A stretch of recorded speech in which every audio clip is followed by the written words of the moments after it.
একদিন আমি সল্ট লেকে কোনো একটা কাজে গিয়েছিলাম। রাস্তার পাশ দিয়ে হেঁটে যাচ্ছিলাম। হঠাৎ একটি বাড়ি, তিনতলা বাড়ি, তার বাড়ির সামনে দেখলাম একটা পুরনো মডেলের চার চাকা গাড়ি, প্রাইভেট কার দাঁড়িয়ে আছে, ধুলো ভর্তি। দীর্ঘদিন সেই গাড়িটা ব্যবহার করা হয় না, এইরকম একটা গাড়ি আমার চোখে পড়লো, বাড়ির সামনে রয়েছে। গাড়িটাকে কেউ পরিষ্কারও মনে হয় করে না, ভর্তি ধুলো, এই অবস্থায় রয়েছে গাড়িটা। তা গাড়িটা একটু পুরনো মডেলের গাড়ি, দীর্ঘদিনের। তা সেই গাড়িটা দেখে আমার একটা কথা মনে পড়লো, সেটা দেখেই আমি আপনাদের সামনে ঘটনাটা তুলে ধরছি।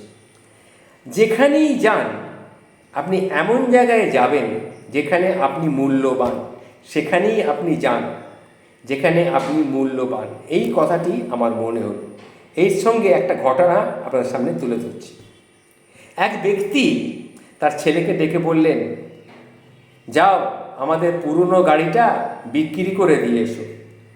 ছেলে গেল, আবার ফিরে এলো, এসে বলল, বাবা গাড়ির দাম বলছে 30,000 টাকা। তখন বাবা বললে, তুমি অন্য কোনো কারোর কাছে যাও বা অন্য কোনো দোকানের কাছে যাও। ছেলে তাই করলো, আবার গেল, গিয়ে এসে ছেলে ঘুরে এসে আবার বলল, বাবা উনি তো আরও কম দাম বলছেন, উনি বলছেন 20,000।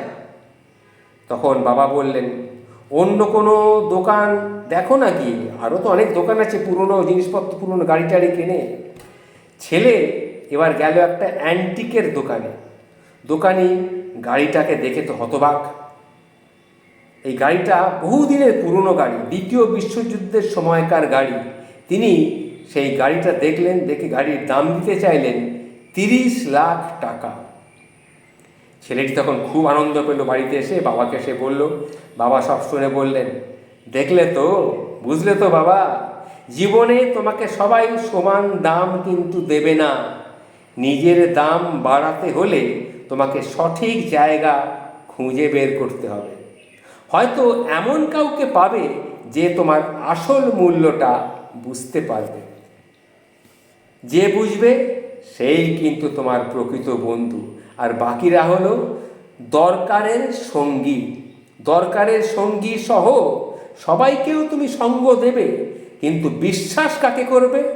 বিশ্বাস করবে যে তোমার প্রকৃত মূল্যটা বোঝে।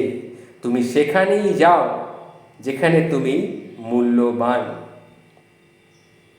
এই যে ঘটনাটি আপনাদের সামনে কথাগুলি বললাম, এটি একজন লেখকের লেখা। তার নাম হচ্ছে বৈজয়ন্ত বিশ্বাস ভিক্টর। তার এই লেখাটা আমার মনে পড়লো, আমি পড়েছিলাম অনেকদিন আগে। লেখাটা মনে পড়লো এই কারণে, ওই যে বললাম সল্ট লেকে আমি পুরনো একটা গাড়ি দেখেছিলাম, গাড়িটা ধুলো পড়ে সেখানে রয়েছে। সেই গাড়িটা দেখার পর আমার এই ঘটনাটা মনে পড়লো, লেখাটা মনে পড়লো। তারপরে আমি আপনাদের কাছে ভিডিও করে তুলে দিচ্ছি। এই যে লেখাটি, সেটা হচ্ছে, সঠিক জায়গায় তোমাকে যেতে হবে নিজের মূল্য পেতে গেলে। এটা মাথায় রেখো। নমস্কার, ভালো থেকো।